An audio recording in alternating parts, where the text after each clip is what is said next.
60 kids per grade level. We're taking responsibility around the outcome of their education, and we're collaborating with community, with families, with teachers, with students, to raise the achievement across the board. Our art school hopes to gather students with an inclination towards the arts, and then see that success in the arts ripple across the academics. So our students see they're artistic in their scholarship, and they're scholarly in their art making, and we see that crossover. We have 2 lead teachers that get a release period to do all of the things to make a school happen. We have 12 teachers on our staff, we have a dedicated counselor, and we have a tiny bit of an administrator's time. We're 10 through 12.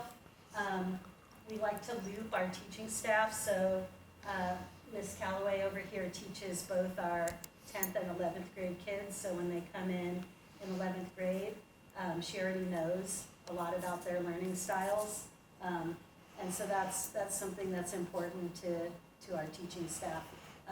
Although we used to have 9 through 12, which made the looping a lot easier, so we've had to adjust that. Next slide. A core part of our curriculum is these interdisciplinary projects. It's a way to do school differently. We say getting out of the cells and bells.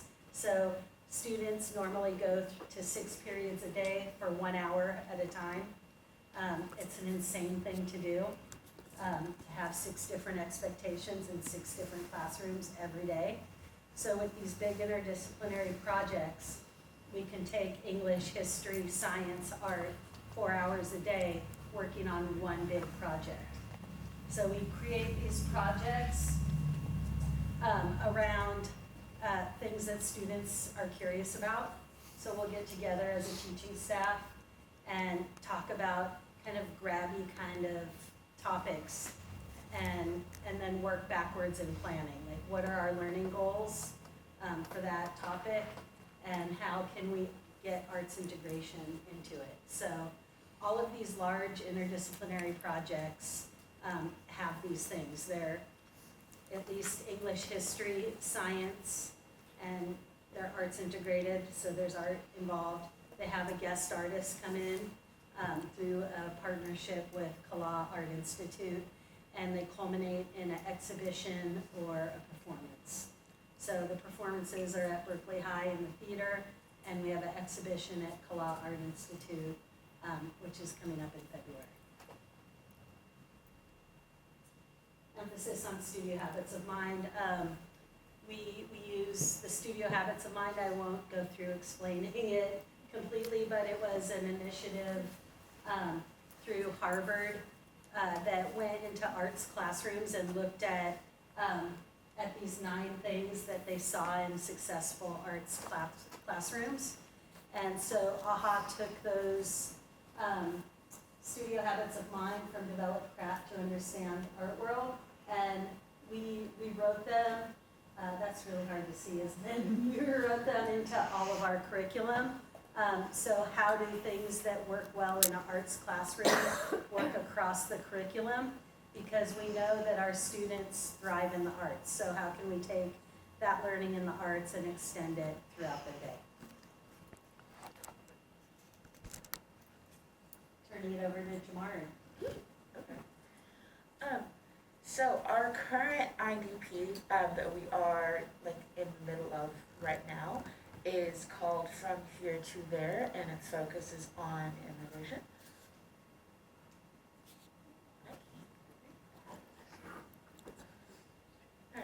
So it's a 6-week project. It involves research, so finding a person to interview, doing some research about where they came from, the process of arriving in the country, writing, so the interview process, writing more about the person, the facts they've learned, and also art making. Some of the learning objectives, I won't read them all to you, you can do that. But some of these learning objectives are identifying what motivates people to immigrate, why people might need allies once they have immigrated to the country. And from the scientific aspect, comparing structures of organic functional groups and their smells, and representing them through the chemical molecules. So I am the U.S. and World History teacher for AHA, so this is where I come from. Their objectives: identifying push and pull factors, I've stated that on the previous slide, but also comparing and contrasting the history of immigration in the country. So the first colonizers are counted as a wave of immigration, so comparing their experience coming to this country to the experiences of Chinese immigrants, for example, or Irish and Italian immigrants. And more specifically, a little bit more critically, analyzing American policy towards immigration and looking at the impact. How did those policies impact immigrants as they arrived here? Like, how did it help or harm their opportunity to achieve?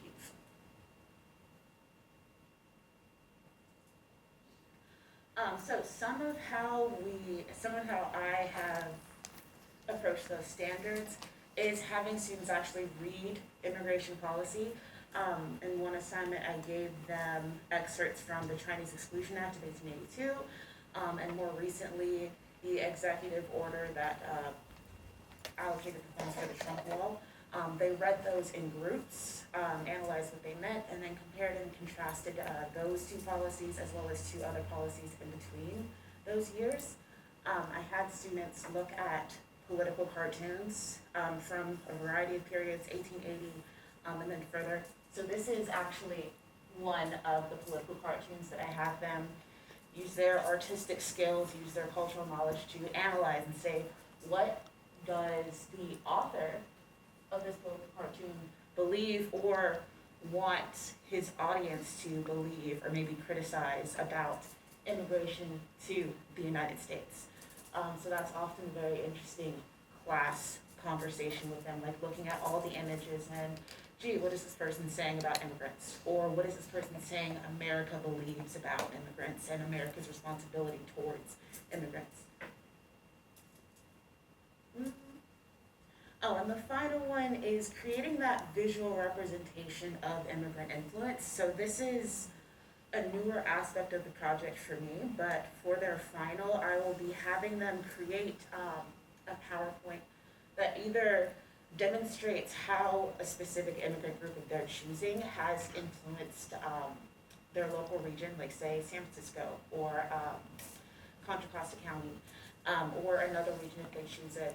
Or I'm going to have them analyze how has a specific policy or a specific politician, individual, or organization influenced the immigrant experience. So can they find a person, organization, policy that has helped immigrants or harmed immigrants? How are they going to do that research, and then how are they going to present their findings to the class?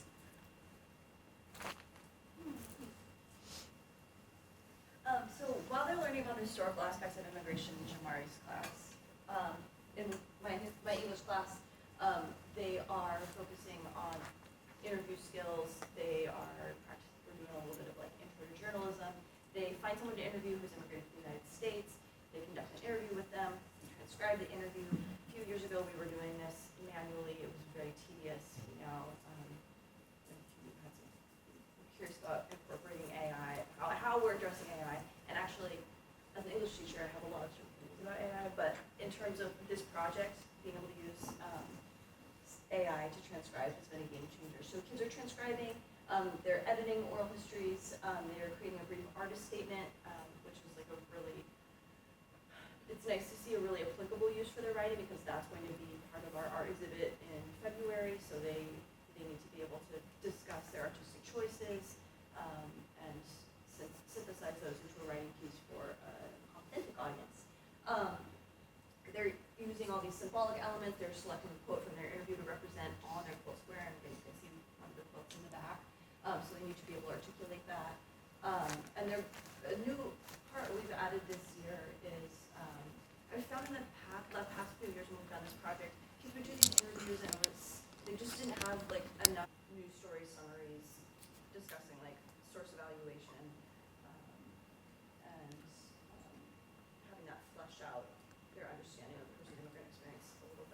And then that also, I'm hoping will translate to more meaningful artistic choices when they make their quilt square. So it's not just like, we're really against them just being like, oh, you put a flag on your quilts to represent this person's story. Like moving beyond like a surface level understanding to more, more meaningful representations. Go for it. So in groups, this is a collaborative project. The collaboration piece is really important for us both. I mean, I guess as colleagues, we collaborate a lot on this. We have at least one release day, usually throughout the year, to plan each Introduce a Humanity project. But also we're asking the kids to collaborate. So collaboratively, they're choosing a subject, they're conducting an interview. Usually we have one half of the group, usually with partnerships, or one half of the group is focusing on the writing in my class, and then the other half of the group is, or partnership, is doing more of the art, taking the lead on that in Miriam's class. We're doing, as I said, basic journalism practices, source credibility, as I mentioned, and we're using, this year we've been using Otter AI. Some kids have been conducting their interviews in Spanish when they've been like, especially we've had a few kids interviewing family members, and then we've used Sonics, is the go-to we found that will then transcribe the interview into Spanish, and then we've been able to use Google Translate this year, so that we have both like a Spanish language transcript and an English language transcript. So that's been a cool addition to our repertoire tools. And then we're doing some pretty heavy-duty editing, because just because the AI spits it out doesn't mean it's accurate. So we're really focusing in on like the finer points of like, that more complex grammar and punctuation we learned during 11th grade and later high school, like semicolons and dashes, and how to actually use those accurately. And then when we come to Koala in February for our art show, as I said, kids are going to be creating a zine. It will have to accompany the quilts. So it will have an artist statement that they've drafted in groups, and their a representation of their quilts, where this is one of the ones from last year. And another thing that's really cool is some kids are interviewing their classmates who have immigrated to the U.S. So this was a student in our field work who had immigrated, and so then they can also appreciate members of our classroom community and their stories of living like that. That's it.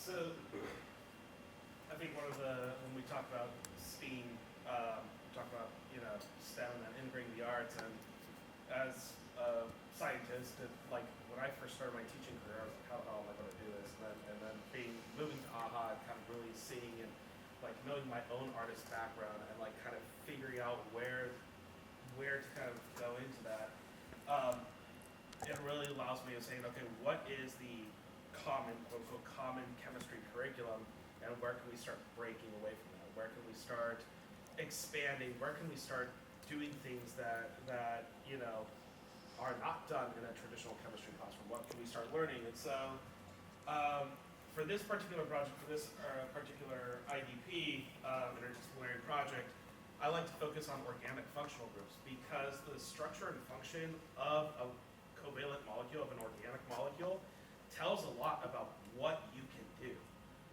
And in this case, organic functional groups, molecules might look very similar and have wildly different smells. So one of the things that, like, our main objective within the chemistry portion of the IDP is to compare the structures of organic functional groups and their smells based off the narratives of their interview subjects, and represent that chemical molecule of that scent that reminds of that country of origin. And so, I mean, one of the coolest things about organic chemistry in general, even though it is considered an upper division college course, is there's a lot of art in organic chemistry. And being able to, like, just looking at the sticks and lines and everything like that, you could see a representation differently embroidered into each one of those quilts, and yet there's a particular structure, there's a particular function of that molecule that accurately represents the molecule and what it can do. So how do we do this? We start by teaching students about bonds, right? Okay, there's your traditional, right? You talk about ionic bonds, you talk about covalent bonds, you talk about polarity. And then we do a brief overview of organic functional groups. And even though there's 30 to 50 of them, we don't choose all of them. We just focus on the initial ones. The finding the patterns that make those functional groups special. Then we learn to read academic texts, and the excerpt that I personally like to use is a text from 2018, if I remember correctly. The text is called, "Is it possible to predict the odor of a molecule based off its structure?" Because that's the focus behind organic functional groups. And if you're familiar with the Living Biochemistry textbook, that actually talks about how functional groups can relate to smells as a generality. And students read this text and read this academic text and realize, while it is a generality, there is some exceptions to the rule. So then after that, the students will research their smells. And so, for example, what they're going to do in their final project here is they've interviewed their interviewee, and they said, okay, what is the smell that reminds you of home? And then I'll take an example of a response this year. The interviewee said, "Rivers." You're like, okay, well, hold on here. What do rivers smell like? Yeah. And so you have to start thinking about, okay, what is involved in a river? What is the biotic factors? What is the abiotic factors? What is the things that can actually produce a smell? And that's where it's starting to help a student realize, what is that scent? What is the scent of a river? Is it the smell of the water interacting with particular soil? Is it a particular fish giving off a smell? Is it a protein? You start looking for those things, and that's where the students kind of look for. And then what they'll do, at least in my finals, they'll present their findings, identifying functional groups, structure, polarity, and other properties of a molecule in a Google Slides. But in terms of our quilts, what they'll be doing is they'll take a copy, they'll find that molecule, and they'll embroider it into their quilt, weaving part of the story of the interviewee.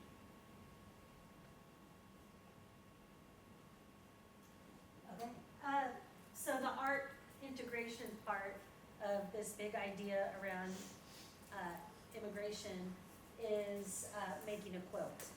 And so what they do, the kind of art elements are they take a photograph of the person that they're interviewing. And from that photograph, they make a high contrast line drawing. Then they scan that drawing, make a vector file, and then we laser cut the portrait. And they have to be sure that all of the pieces in their drawing are connected. So this person's eye might not have attached to the side of their face, but those lines had to be there so that the fabric stays together as one piece, if that makes sense. So it's kind of learning this skill of stencil making and how to make all the parts connect. So that's laser cut felt. And then they learn embroidery, so how to embroider the chemical compound up in the right hand or left hand corner there. And then that chemical compound they made also into an element, which is a maple leaf here. So is that right, Gigi? This is Gigi's art piece here. And then they have to pull out kind of a grabby quote from their interview. So as a queer punk person, I always wanted to live in San Francisco. So Gigi also put a kind of punk hand up in there and a representation of the Golden Gate Bridge. So a person that immigrated from Canada to find queer community in the Bay Area was what this quilt panel was about. And so we're hoping that the viewer can glimpse something from the story as they look at the quilt panels. But as Nix Hartman said, we also have an accompanying zine at the show, so you can open it up, find the quilt panel, and then see more of a narrative about their immigration story. So that's the beauty of integrating science, English, history, art, that all of these different elements are coming together within the quilt that you see hanging behind you. I think that's all this other parts, yeah. So now about the project, the why the sewing, and anybody wants to add on to that, feel free. But for my personal teaching philosophy objectives, some of the whys or reasons are helping students explore learning new skills, especially like practical trade skills they can carry with them into the future, but also learning new ways to express themselves and express what they're learning and prove that they are learning through various ways. This is only my second year at Berkeley High in the Arts and Humanities Academy, as Kim stated earlier when she introduced us. So before this, I was never, officially it was not my job to allow this place for art, but I knew that giving students multiple ways to show or demonstrate how they learn could make the classroom a place that was more fun. Like personally, I like writing, but writing essays, especially for history class, is very stressful and that's not very fun. But if you tell me that I could draw a comic that demonstrates my understanding of the Civil War, well then I'm more interested. So giving students a way to demonstrate what they've learned through sewing and learning this new skill that they can use, that they can apply to when their clothes rip or when something does not fit them well, is a big component of why we do this project. And also like bring in these artists who work with this on a daily basis, can teach all of those practical and fun skills to students in the classroom.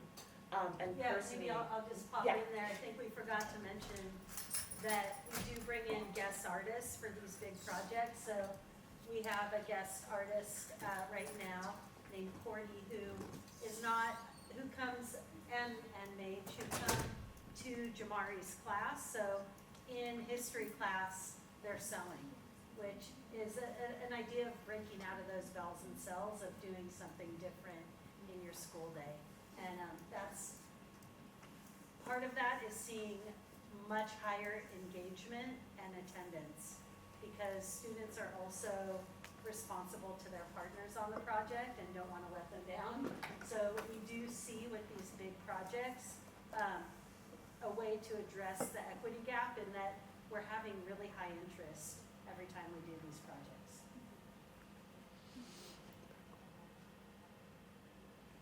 So other current projects we are doing. Oh, okay. So this kind of came thanks to our Bayer sponsorship.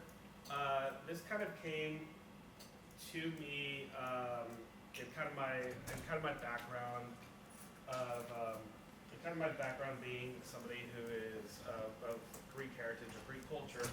I actually know some Byzantine iconographers who work with pigment paints, and that is part of their work. So kind of thinking about that, I communicated with one of them, and we started talking about the chemistry behind pigment paints and the concentrations and everything like that. And it kind of like sparked saying, why aren't we using chemistry as a field to drive to make paints, and then eventually paints for our art classes when they study color theory. So what I did last year was the first trial of the pigment paint concentration, was students were going to describe how the mass of a substance could determine number of molecules using mole relationships. That right there is straight from the NGSS content standards, along with the NGSS engineering standards, meaning in their evaluation of the creation of pigment paint, students analyze and describe strengths and weaknesses of the paint with respect to criterion. Constraint, describe possible barriers to implementing a scaled up batch. And that's actually what I've added on to this project this year. Last year, the students, we made paint. We painted swatches. It was cool. But if we're going to make paint for art, if we're going to make paint for art class, that is going to be used by a wide variety of students, you can't just make a micro scale. You have to make it a macro scale. And therefore, you have to understand what is the quality control, what is the quality analysis behind making paint and scaling up and learning how to do those math skills. And so that's what students did this year. And of course, we added a lot more colors this year, where students made their microscale in their groups of 4 and then analyzed each other's swatch and said, what would be as quality, okay, touch, feel, but also brilliance and shine, what would be the best quality that we could scale up wide that would be best for an art class? And so after students discussed and decided, then they attempted to make a scaled up batch with more and more pigment. And we filled up these jars of about 500 milliliters of paint, so that, or however much pigment we had, so that our art class can use next semester when we study color theory and pigment painting. So that's just one thing down the line. And I think students last year, we could talk to our students, when the time comes you can ask them about that. Scaling up this year, for this year's particular investigation, I think was definitely a challenge to the students, because they made the swatches one day and they're like, oh great, we can paint. And I was like, no, you only have a little bit to paint with, and you only have one color. If you want to paint, you want to paint with more colors, we need to figure out how to make more. And it was a challenge to do those calculations, even though it was a lot of unit conversions and comparison and scaling up. But once they figured out how to calculate, then they were able to make a bigger batch, and then they were starting to ask questions of, wait, why is this, why is the binder separated? Why is this not look like how it looked before when I had my mini scale? And they were asking questions on that. And it prompted discussions on, well, what could we do next time if we scaled up, if we made paint next time? And with that feedback, with that student feedback, that's how you make improvements for the next year or the next time we do this. Or instead of making, right now, this was with casein binder, or casein milk binder, what happens if we applied to watercolor? Like using gum arabic and hot water to make that binder and then redo it. Would it show up as the same shade? Would it show up with the same quality? Would the calculation of the molar and pigment volume concentrations change? And these are questions that, like, okay, there's stuff that I like to ask, but then there's stuff that the students ask. We're like, hey, what would this look like if we did the watercolor? So. Yeah, and I just want to say here also that this is a good example of arts integration within one subject. So the chemistry class saying, I want to bring arts integration just into this subject. So this is a little different than the interdisciplinary projects that are across their whole day. And then Jamari has another example of arts integration within history. So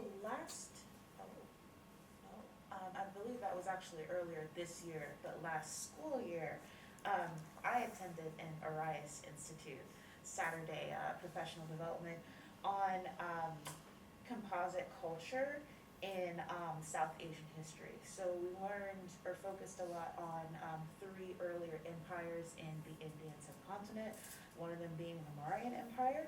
And we looked at a lot of the artistic symbols and monuments throughout their history, and also like how they used art to solidify their power or to create this political image of their emperors. So for me, fascinating. And we finished with taking some of these images and then gold leafing them. And this image is actually a painting depicting scenes from Ramayana. So a future thing that I am going to do in class, in my world history class, so the 10th graders, not the students who did the quote, a future thing we will do is after studying composite culture in this art analysis in world history, we will finish with gold leafing images from that period, which is something I see a lot of value in, not just for the art integration, but also because in history it feels very easy to focus on victim history. It feels very easy to focus on like what have people lost or what have people suffered or what has been done to people in history, and looking at art and culture and celebrating it and focusing on that feels like an easier way to integrate like appreciation for what's happened in the past or celebration of what has happened in the past.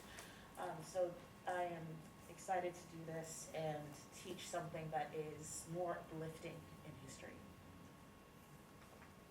And Jen, this one is yours. Oh no, Chris, it's yours. So kind of jumping off that, one of the things I'm super interested in, and last year we took our juniors on a field trip to the Doe Library and Department of Preservation and Conservation. where they got to see some of these old 15th and 16th century texts and learn how they preserve them, and there's a chemical process to it. It kind of got me thinking, and even before, how does, like when we're learning about the atom, like the atom is a super abstract concept, but how is that actually super applicable to us as artists? And you realize that spectroscopy, right, light, and how light shines and light interacts with matter is really important, especially for art conservation. And so the question in a future project that I have is, how does studying cultural heritage materials use non-invasive and non-destructive methods to analyze archaeological and art objects? It is a field, especially in archaeology and anthropology, and there's an academic book called Chemical Analysis and Cultural Heritage, which I've read and enjoyed reading. But one of the techniques is saying using UV spectroscopy, which you can buy like tiny little spectrophotometers. They are expensive, but thanks to the Bayer sponsorship, we were able to obtain quite a bit of them. And a lot of fiber optic cables, which you can actually stick in the machines and you don't need something that's a liquid to stick in the spectrometers. You can actually use either gas or solids if you have a proper light source. How can we analyze color and what has been painted upon and what has been shown, and what does that show up in terms of an atomic spectrum, in terms of graphs, and what can that even talk about in terms of like math? What does that tell us? So one of my future goals is to use these spectrophotometers and the fiber optic cables and say, okay, you made your paintings, you made your paints. What does that look like in terms of a graph? What does that look like? How does brilliant yellow show different from yellow ochre in a light reflection base? Like, how do the atoms and how do the electrons absorb that light differently? And you could actually see, and the reason why this is important is, let's say, for the future, that somebody is interested in saying there's a, fresco on a building that's from like the 9th century. Using these non-invasive, non-destructive methods, you could say, okay, what was the palette of that artist who made that fresco? And that is something that goes beyond, chemistry and even talking about anthropology and history, but like it really goes into history and be like, what were the pigments? What were the colors that were available to them to make this thing? And how did we even figure that out if it wasn't written down? Chemistry. And what we can learn about the future for chemistry.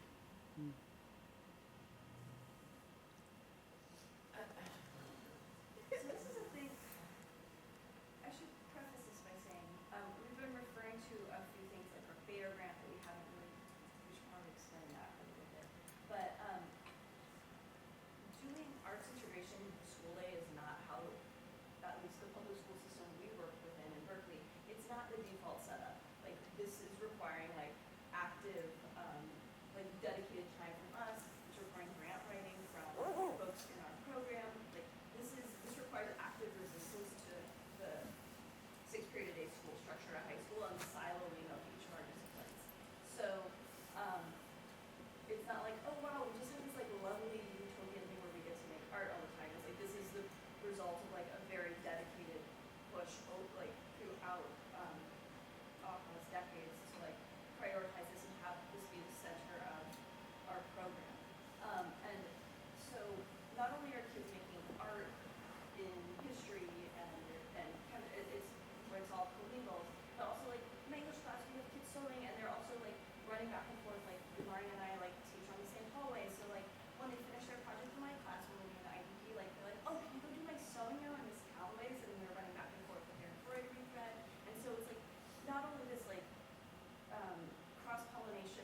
talking about like fast fashion, history of textiles. There's ways to tie in all of the things I've listed on the screen. Analyze the choice of informational text. I don't know. It's in the nascent stages. We talked about it for a few minutes in one meeting, and these were like, "Wow, sounds good." And I was like, "Oh, okay." So we have a lot more brainstorming to do. But You're like, that's- getting a view in how we start new projects. So It's very- I think for us as professional educators to keep our interest in coming to school every day and being excited, we also need to change these IDPs. So we're on our second year of this immigration one. And so next year, we're definitely doing fast fashion, maybe in the quilt structure also. But we as educators also need to be engaged and challenge ourselves to come up with new things all the time. And we also want our projects to be like responsive to what kids are fired up about, responsive to like what's happening in our community, like hyper locally, regionally, globally, and like seniors, like we haven't asked you guys, do you think that you guys would be into this? I mean, I'd be into it. Okay, so. okay, cool. It seems like this one would also really invite collaboration with performing arts. Yeah, and that's